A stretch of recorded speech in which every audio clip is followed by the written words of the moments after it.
Two white chairs sat in the front row. They remained untouched, empty. Through the gap in the garden doors, I could see them on the grass. The air seemed thinner right there. My father's seat, my mother's seat. Small bouquets tied with white ribbons swayed slightly in the wind. Behind me, the sounds of chairs being adjusted and hushed whispers layered over one another. Aren't they here yet? Maybe they're just late? The final note of the string quartet dissolved into the air, hanging there like a question without an answer. I closed my eyes. I didn't want to ruin the makeup that had taken 40 minutes to apply. If I ruined it, I felt like it would somehow become my fault. Behind my back, Liam's fingers wrapped around my hand. His grip wasn't tight, but he didn't let go. They aren't coming? His voice was low. It was quiet, as if he had left his anger somewhere else. I tried to smile, but only my lips moved. It's been this way for a long time. In moments like this, I always think, maybe I was lacking something. But I sent the invitations.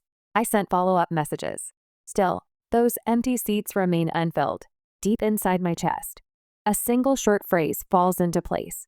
The records remain. I just don't know what that means yet. Was I wrong to decide to go ahead with the wedding just like this? If you stood before these doors in my position, what would you choose? People told me later that the ceremony went smoothly.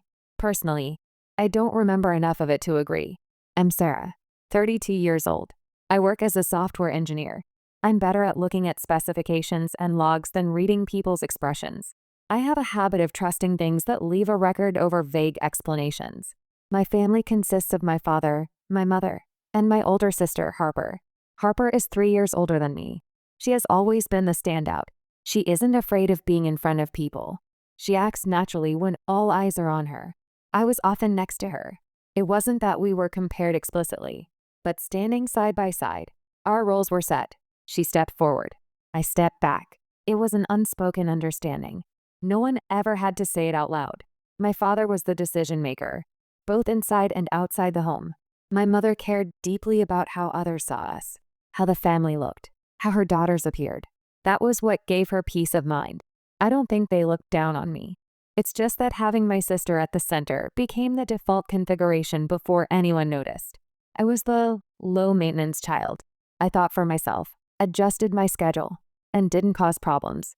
I didn't understand back then that being seen as fine becomes a reason for people to stop expecting anything from you. Still, we are family. I believed that if something big happened, they would surely come. At least, I pretended to believe it. All I remember are fragments of sound and physical sensations. When the doors opened, the sound of chairs being pulled back rose up all at once. The air rushed in. Before the applause, I felt the weight of their gazes. Not warmth, but pressure. A quiet pushing sensation inside my chest. The white cloth on the aisle was stretched perfectly. I kept my stride constant so as not to step on the edges. Inhale count. Exhale. When I raised my eyes, I saw Liam. He didn't move. He was standing right where he was supposed to be. I decided to look only at him. My father's arm wasn't there. My mother's hand wasn't there. I didn't confirm this fact with every step. My body just knew. The space where I was supposed to entrust something was empty from the start. When I spoke my vows, I realized my voice was lower and steadier than I expected. It wasn't shaking. It didn't catch. That actually scared me a little. When emotions don't come out in the moment, they arrive later. It had always been that way for me. Applause broke out, and we turned to face the guests. The moment I looked back at the audience, I saw the front row again. 2 chairs for no one. The same flowers, the same ribbons, perfectly arranged, just missing the people. Moving to the reception, time suddenly became smooth. The toast, the clear ring of glasses touching, food being served, smiles exchanged. Liam's parents took turns checking on me. Are you cold? Are you eating properly? It was consideration. It was kindness. And each time, I nodded. I was grateful. At the same time, a small discomfort stirred deep in my chest. I didn't intend to compare, but I did compare. The fact that being cared for felt so special. That in itself might be the answer. The MC switched microphones. Next, the father-daughter dance. With that one sentence, the atmosphere in the venue shifted slightly. My hand stopped. My glass hung in the air. Eyes gathered on me. No one was at fault. It was in the script. It's just that my father wasn't there. The silence was short. Liam's father stepped forward. He didn't explain why. No excuses. No alternative proposals. He just held out his hand. I hesitated for a split second, then took it. Music played, and the tension around us dissolved. He guided me with a steady rhythm. He didn't pull too hard. He didn't lag behind. I followed silently. I felt that if I added any words, something would crumble. I realized this wasn't salvation or a replacement. It was simply the processing of a fact. Family isn't just about blood.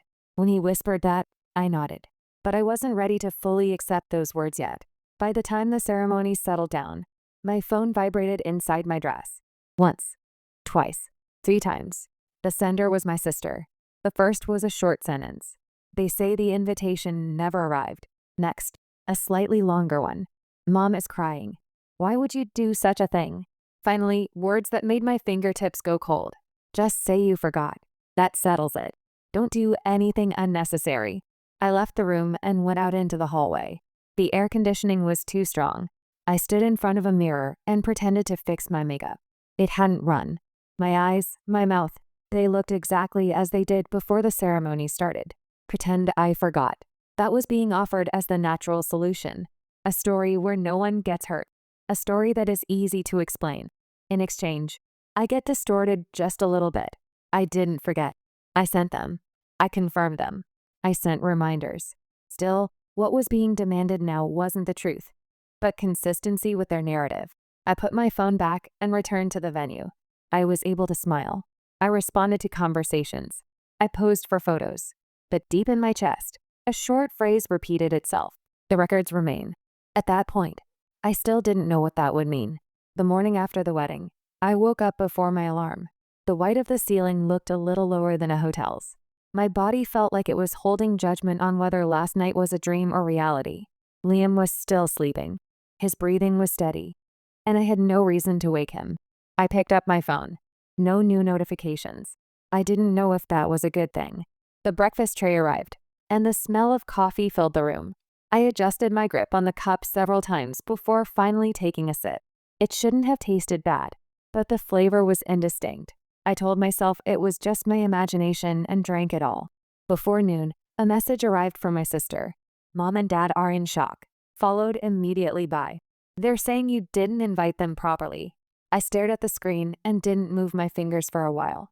I sent the invitations, both physical envelopes and electronic guides. I sent follow-up messages. The facts don't change, but I also know that facts aren't always received as facts. I showed Liam. He let out a short breath. Proof? I nodded. It remains. All of it. This was my usual way. Not vague memories, but dates and history logs. Not emotions, but things that can be verified. He didn't say anything more. His face showed he knew I needed to decide what I wanted to do first. After we got home, I opened my laptop. Sent history. Delivery completion notifications. Read timestamps. I put the screenshots into a folder one by one. The work was quiet and systematic. It had a calming effect on my heart rate. In the evening, my mother called. Her voice was soft, but cautious. The invitation didn't arrive. I said, "I sent it." My mother said, "It must have been a mistake." I was used to where she placed that "must have been," thinking that we weren't invited to the wedding. She continued, "I don't know how to explain it to the people around us." I stayed silent. The topic of my wedding had somehow been swapped for a problem of explanation. After hanging up, another notification came from my sister.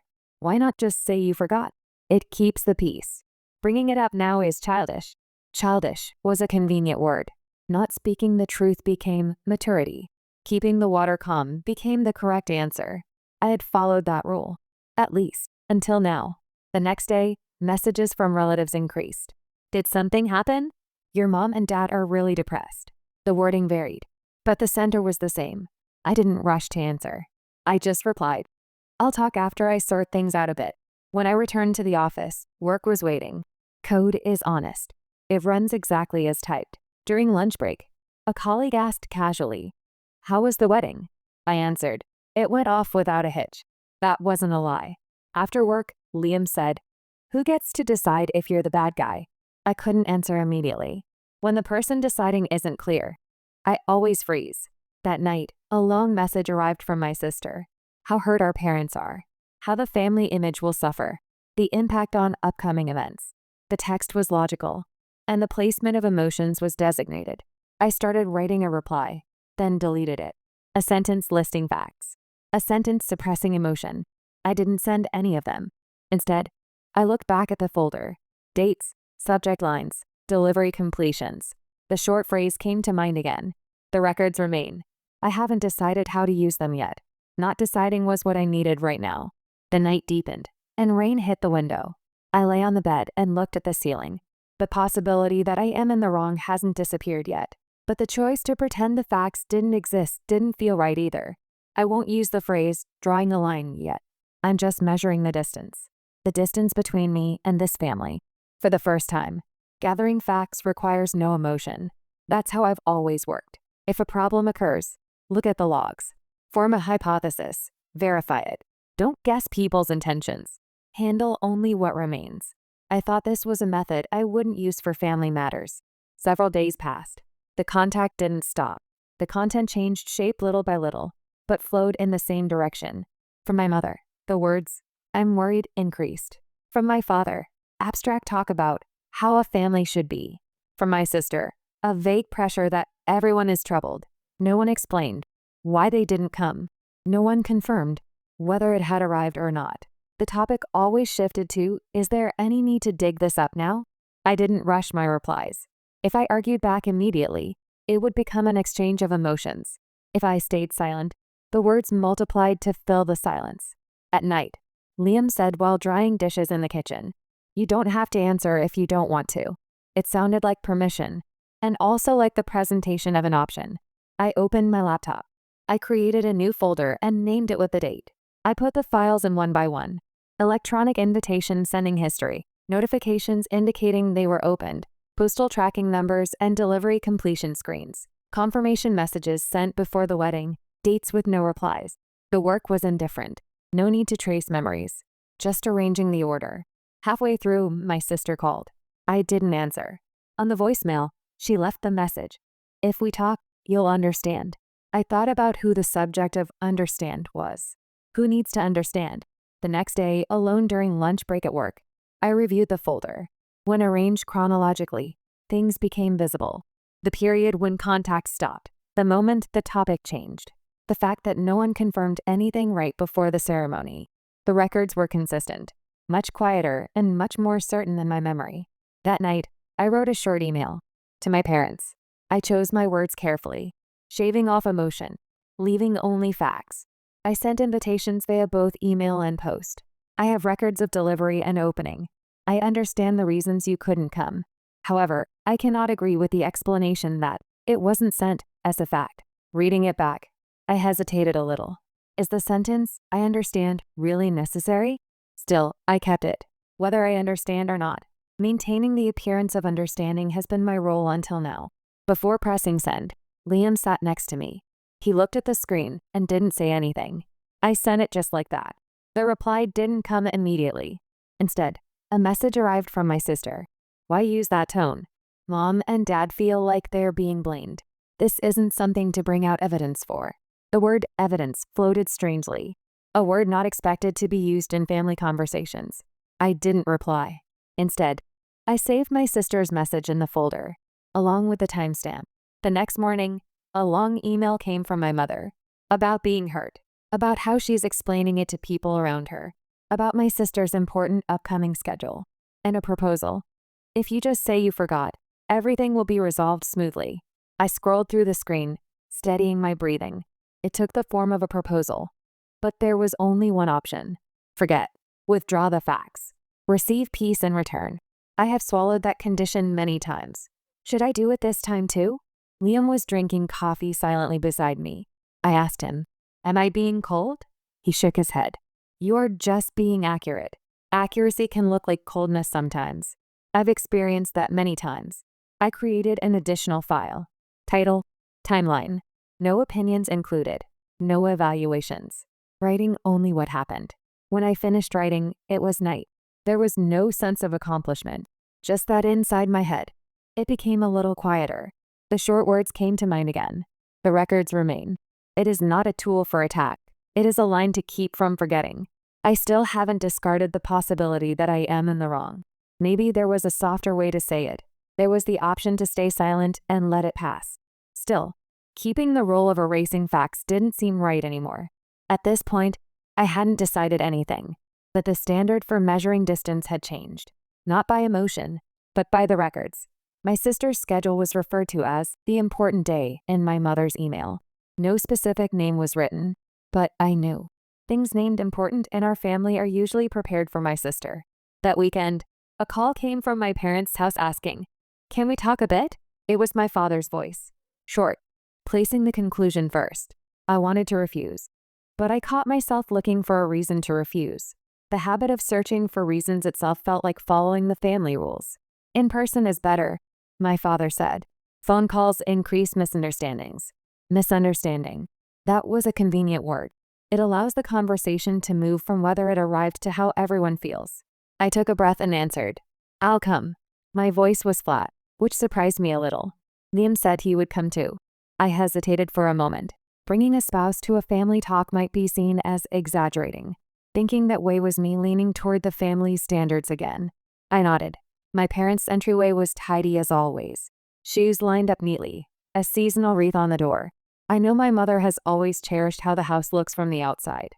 When I opened the door, the smell of fabric softener mixed with the smell of stew. It felt like a welcome, but also like preparation. In the living room sat my father, mother, and sister. My sister wasn't on the edge of the sofa, but sat near the center. There were 3 drinks on the table, none for Liam. It was a small detail, but the smaller the detail, the more you notice it. My mother stood up and touched my arm lightly. "Thanks for coming. You must be tired." Her tone was gentle. I answered, "I'm fine." Fine was always convenient. My father, still seated, straightened some papers in his hands.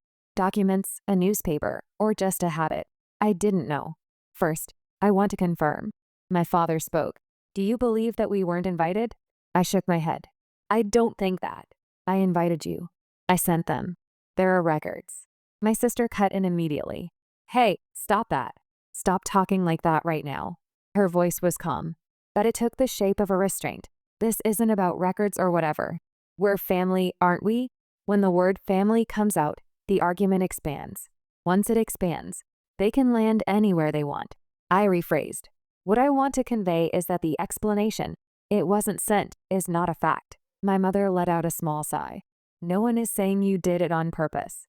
Saying that, she continued, "But you know, as a result, we weren't there. That's what hurts. The pain might be real." I tried not to discard that possibility, but whether that pain justifies rewriting the facts is a different matter. My father spoke. "There is such a thing as how it looks from the outside." My mother nodded. My sister nodded. The 3 nods were facing the same direction. "Relatives have been contacting us." My father said, "They say you are being stubborn." My chest went cold for a second. I could guess who said that. My sister didn't avoid my gaze. "It's not stubbornness," I said. "If an explanation is needed, I want to explain it as a fact." I sent it. I confirmed it. It should have arrived. My sister shifted a coaster on the table with her finger. It made a small sound. "That's exactly it," she said. "That way of speaking feels like you're blaming us." She wasn't looking at me. She was looking at Mom. While creating the appearance that Mom was hurt, she pushed back my words. My mother said quietly, "If you just say, 'It might have been a mistake,' that would be enough." I answered, "I don't deny the possibility of a mistake, but 'it wasn't sent' is wrong." My father's eyebrow moved slightly. "Is there any meaning in continuing to say that?" Meaning. When the word meaning comes up, my actions are always judged. If the result is bad, the action is bad. That's how they judge. I placed the papers I had printed on the table. Sending history, tracking numbers, open notification screens. The paper was white and neat, evidence that carries no emotion. My sister narrowed her eyes. "You're showing that?" I nodded. "I brought it to show you." My mother's face hardened for just a moment. "Preparing something like this." She stopped herself. She chose her words. She always looks for phrasing that won't cause trouble if it leaks outside. My father didn't pick up the paper. Instead, he said, "So, you are saying we are lying?" I rephrased again. "I'm not saying it's a lie. A lapse in memory, a misunderstanding, a mistake. I don't know the reason, but it is certain that I sent it." My sister spoke immediately. Then why are you so fixated on it? Fixated.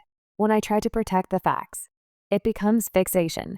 When they try to protect a story, it becomes consideration. Liam spoke for the first time. I don't think she wants to blame anyone. His voice was low, not a sound for attack.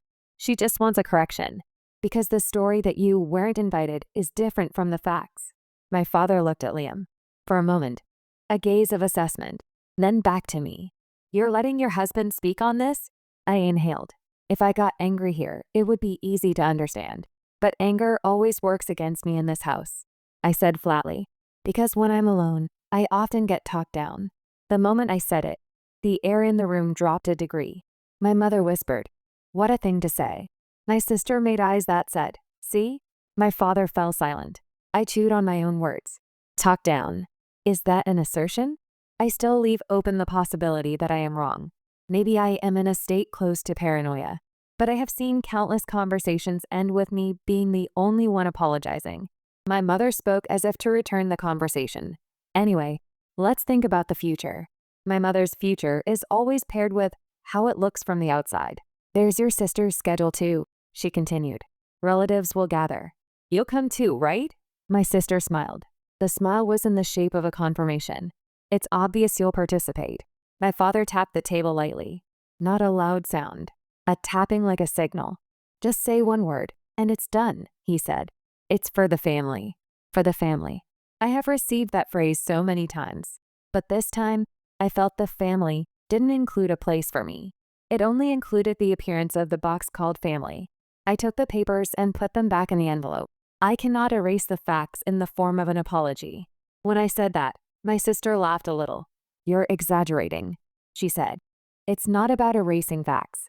It's a matter of atmosphere. Atmosphere. For the sake of the atmosphere. Who has to sink? The allocation was always the same. On the way back, I looked out the car window. The sky was bright, but the back of my vision felt heavy. Liam was focused on driving. I said, maybe I was being stubborn. The moment I said it, I realized I was still seeking permission. I was leaving the judgment of whether I was stubborn to the outside. Liam said, I don't know. It's not about being stubborn or not. I think it's about what you want to protect, what I want to protect. I arrived home unable to put it into words. That night, the relatives group chat became active. Usually, it's a place just for birthdays and status updates. My sister threw a text in there. To everyone, sorry for the misunderstanding. Mom and Dad are hurt because they thought they weren't invited. Sarah says that's not true. Neither side is wrong. So please, let's not make this a big deal. Neither side is wrong. That phrasing looks fair. But in reality, it steers toward ending the conversation. When it ends, the only thing remaining is the fact that Mom and Dad were hurt. The fact that I invited them remains vague. I stared at the screen. There is the option not to reply. But by not replying, it can be taken as silent admission. I hesitated. In my hesitation, the short phrase surfaced. The records remain. I had started to see it as a line. Now, I was at the stage of deciding who to show that line to. I typed a short message in the chat. No emotion. Not judging the other party. Just organizing the facts. To everyone, thank you for your concern. I did invite my parents. I sent both electronic and physical invitations, and records of delivery and opening remain. I am correcting the statement that they were not invited because it is factually incorrect. I do not wish to blame anyone any further. I will be taking some distance from this matter for a while. The moment I sent it, my heart rate went up a little. In times like this, I usually shake. This time, I didn't. Not shaking was a little scary in itself. A few minutes later, reactions came. My aunt wrote briefly, if there are records, then that's the fact. My cousin wrote, calm down. Another relative wrote, poor Mom and Dad. The reactions were split. I thought that split was natural.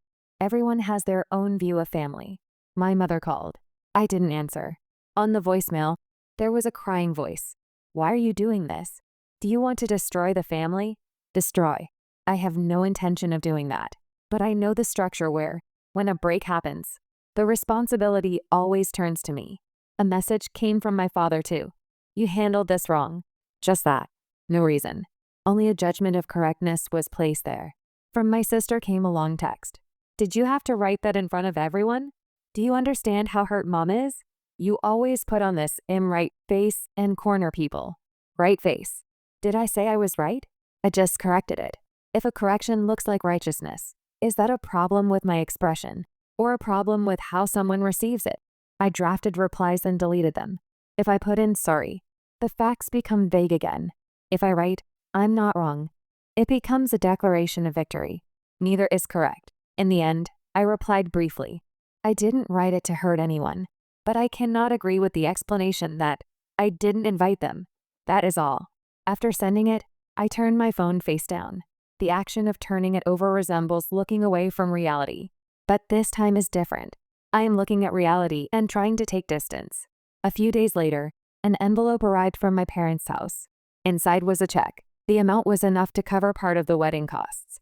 Written in my mother's handwriting was the word "celebration." I held the paper between my fingers and couldn't move for a while. The word "celebration" felt thin, because it didn't look like they were celebrating my marriage, but rather paying a procedure fee to regain the form of the family. Liam said, "You don't have to use it." I nodded. I returned the check exactly as it was. I added just one note. I cannot accept this. Thank you. I do not want to settle this matter with money. I didn't tell anyone I returned it. If I told them, the explanations would increase again. If explanations increased, I would be put back on the side that has to understand. At the end of that week, my boss called me in. Not about the wedding, about a project, a proposal for a new role. While listening, I had a strange sensation. Time other than family matters is flowing in my life. That obvious fact arrived late as a realization. When I got home, I aligned my shoes in the entryway. Aligning them is a habit from childhood, because Mom would be happy. Realizing that habit remained, I stopped my hands for a moment. The person to be happy isn't here. Still, my body makes the same movement. I sat on a kitchen chair and opened my notebook. What do I want to do? What do I not want to do? I listed them, not as emotions, but as action options. I don't want to make my parents the bad guys, but I don't want to buy peace by erasing facts. I don't want to judge anyone in front of relatives, but I don't want to participate in the narrative that they weren't invited. Right now, keep distance. When I finished writing, the short words came to mind again. The records remain. It is not to defeat someone, but a boundary for me to remain myself. The next day, my mother called again. This time I answered. She wasn't crying. Her voice was composed. A composed voice. "You aren't coming?" She meant my sister's scheduled event. I said, "I'm not going." My mother fell silent. The silence took the shape of a protest. "Why?" she asked. I answered, "Right now, I can't stand in the same place." My mother said, "That's just a problem with your feelings." A problem with feelings. Meaning, a story that ends if I just change. I wavered for a moment. If I change, everything will be settled smoothly again. That temptation is strong. But I said, if it's a problem with my feelings, then I decide. My mother said, "You're cold." I answered, "It might look that way." I didn't deny the judgment of coldness, but I didn't change my action based on that judgment either. After hanging up, I couldn't move for a while. I didn't feel like I won. I didn't feel like I lost. I just had the sensation that I had stepped slightly out of my usual role. At night, the final message from my sister arrived. "So, you're throwing away your family." I read the sentence and didn't type a reply. I didn't want to get pulled in by the strength of the word "throwing away." I put down my phone and looked out the window. The streetlights reflected on the wet road. I thought it was beautiful. I was a little surprised at myself for being able to think that. I still haven't discarded the possibility that I am in the wrong. Maybe there was a different way to say it. Maybe there was a path to settle it more gently. But the path of continuing to accept the role of pretending it didn't happen is one I can no longer choose. Did I break something? Or did I just make something that was already broken visible? I can't produce the answer yet. However, inside me, one thing was certain. The choice to take distance is not violence. It is a quiet procedure. And as the basis for that procedure, the records remain. I thought choosing to take distance was an act of ending something. In reality, rather than the feeling that it ended, the feeling that I didn't let it end was stronger. I haven't condemned anything. I haven't won against anyone. I just moved to a place where I don't repeat the same exchange. As the day of my sister's event approached, contact became sporadic. From my mother, short texts like, "How are you feeling?" Nothing from my father. From my sister, Only the hint of unsent messages remained. I didn't reply to them. I knew that not replying would become a silent assertion. But at the same time, I didn't deny the possibility that it looked cruel. The question of whether I had turned to the wrong side never completely vanished. Work progressed. Rather than saying I could concentrate, there was no choice but to concentrate. Problems on the screen moved to the next step once solved. Unlike human emotions, they don't circulate and come back. I felt a little envious of that. In the evening, my boss spoke to me. It was about the new role. The words of evaluation were concise, and the expectations were specific. I nodded, asked questions, and took notes. The reason for my existence in this place was clear. That feeling was long absent. When I got home, Liam was making dinner. Nothing special. Made with ingredients in the fridge, the usual taste. That calmed me. "How was today?" he asked. I told him the events of the day, just the facts. I saved emotions for later. He listened to the end without interrupting. At night, my phone rang. It was an unknown number. When I answered, it was my sister's voice. "Can we talk for just a bit?" Her voice was low, sounding tired. I hesitated. I could have chosen not to answer. By answering, I might be pulled back to the same place. Just a bit. I wasn't surprised at myself for answering that way. My sister said, "Everyone is confused." I replied, "That might be so. Because you said you were taking distance." I stayed silent. Why did you have to go that far? That far. That phrase sets a range. She is measuring how far I am allowed to go. "I just wanted to make a correction," I said. "When you call that going that far, the conversation changes." My sister was silent for a while. "You've been like that for a long time." A phrasing that could be taken as an evaluation or an accusation. Like, as long as you say the right thing, it's fine. I didn't deny it. It might look that way. That's what I answered. If we get into a debate about righteousness, there is no exit. "So, you're not coming back?" my sister asked. The destination of coming back was vague. The house? The role? The story? "I'm not coming back right now," I said. Maybe I left room in the words "right now." Or maybe I didn't. The call ended with that. After hanging up, what remained in my chest wasn't accomplishment or regret. It was a quietness close to fatigue. On the day of the event, I woke up early. I didn't do anything special. Laundry, cleaning, making lunch. Light from the window fell in squares on the floor. I thought about how a different time was proceeding outside. In the afternoon, several messages came from relatives. "Are you okay? Let's talk again." No evaluations were written. I was saved a little by that. In the evening, I went for a walk. While walking, I threw questions at myself. Was I cold? Was I stubborn? Did I treat my family lightly? No answer comes. The only thing I can say is that I stepped down from the role of erasing facts. At night, a notification came to my phone. From my mother. "You didn't come today." That was all. No blame, no pleading. I didn't reply. Only the fact that I didn't reply remains. Before sleeping, I closed my notebook. There was nothing more to add. The short phrase floated up at the end. "The records remain." At first, it was a phrase I didn't understand the meaning of. Next, I realized it was a line. And now, it can be rephrased.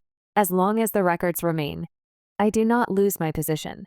I don't know yet if that is correct, but with this choice, I can sleep. If I am wrong, I can think about it then. Right now, I am here. I chose to distance myself, but I still can't decide if this choice was cold, correct, or too much. What do you think?